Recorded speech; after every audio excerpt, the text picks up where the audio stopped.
obviously shot the ball phenomenally well.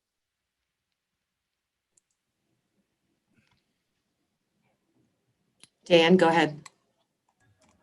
Cliff, you talked a lot pregame about wanting to see certain elements of your identity. As you look at the game as a whole, how would you assess the team's performance in those areas? I mean, I think there were stretches where we were pretty good, and obviously against them, you got to stay with it. You over dribble against that team, they're going to take the ball. I mean, they're as good as anybody in the league, and the two things to me were, obviously his 3-point shooting was probably the biggest factor in the game, and then it was the free throw game, of which like if you move the ball like we did 3 of the 4 quarters the other night and spread them out, you can get to the free throw line, and we weren't willing to do that all the time. And then we fouled, so to me, it was the turnover game and the free throw game. And against the teams like that are so good defensively, you've got to be willing to play the same way the whole game. And we weren't willing to do that. We did things well in stretches, but not for 48 minutes. Josh Robbins, The Athletic. Steve, as you know, they had 36 points off your turnovers. Was that a product of their excellence or not hustling back as quickly as needed to be in those?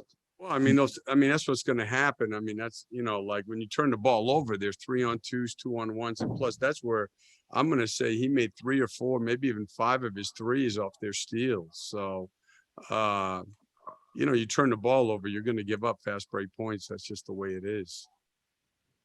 Josh, did you have a follow-up? On a separate topic, Steve, what did you see from Chuma tonight, just in terms of how he played and what he brings to the team offensively? Yeah, I think at both ends. I thought obviously he was terrific for a guy that hasn't played for a while. Terrific. I mean, he had a great first half, and he also does a lot of the little things. He's very smart, high IQ, and not having him has been a hit. For our team, it's good to give him back, and he's going to take 2 or 3 games to get back into rhythm. But obviously, he got off to a very good start. Aaron Stoltzfus-Wesh.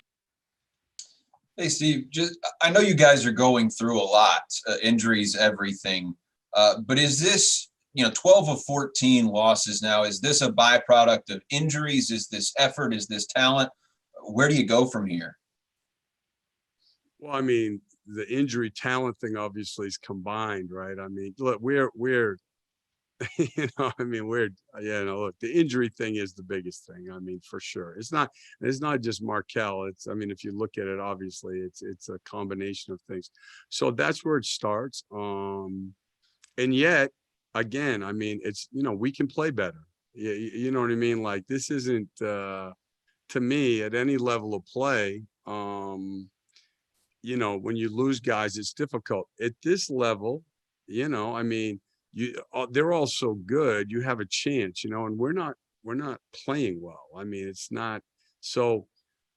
I mean, what comes first? The injuries are the biggest factor, but we have to find a way to regroup here. We'll have 2 days off. I would also say this: the schedule's a problem for a team like that. Even if we had them all, let's be honest. If we had our whole team, we were picked like 9th or 10th, right? And we had a team that practiced well, got better when they practiced. That's an issue now. So all those things come together. My job is to get them to play better, and we're capable of playing better than we've played, for those 14 games. Josh Robbins, The Athletic. Steve, you mentioned Chuma's IQ. How uncommon is it for a player of his minuscule experience to kind of understand what he does well and what at this stage of his career he doesn't do well yet? Oh, I think it's become, I don't think it was that rare 10 years ago, to be honest with you, Josh. I mean, I think that with all the one and dones and things like that, guys, frankly, I mean, I've said this to you guys before, younger players just don't have nearly the basketball IQ that they used to. I think they're better skilled.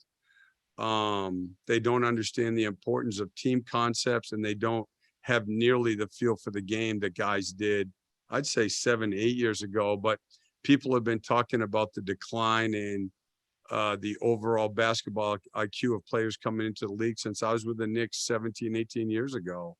So he, to me, is very unique in that way. Dan Savage, OrlandoMagic.com. Cliff, you touched on it a little bit, but just how valuable will the next 2 days be to have an off day and a practice day before getting ready to play on Friday? Okay, we need to not just regroup, we need to refresh. This has been, I don't know what we've played, 22 games, I think, in 37 nights or something like that. This is year 21 for me, and I've never been through anything like this other than, the lockout years, which are, but again, I mean, then you take all the injuries that teams are having now and everything. This has been more difficult, in my opinion. Josh Robbins, The Athletic. Steve, how tough is it to evaluate Mo's progress in terms of his conditioning, et cetera, in several minutes late in the game? And what does he have to do to earn more minutes? Well, as I explained to him, I mean, the reality is this: our best position by far is the 5 spot, by far. I mean, Vooch is playing at an all-star level. Kim Birch is like, I mean, not just good now. I mean, Kim Birch is having a terrific year. So a lot of it is that. I mean, he's playing behind 2 guys who every night, it's not even close. Our best position is the 5. And I told him that what he's got to do is work hard because, look, knock on wood, but as you guys know, there's going to be a sickness, a sprained ankle, foul trouble, whatever. That's the way the NBA works. It just is. And, what I'm always going to do is you're going to play the guys that give your team the best chance to win.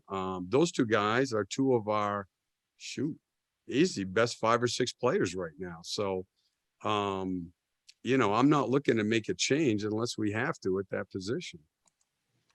Okay, great. Thank you so much, Coach.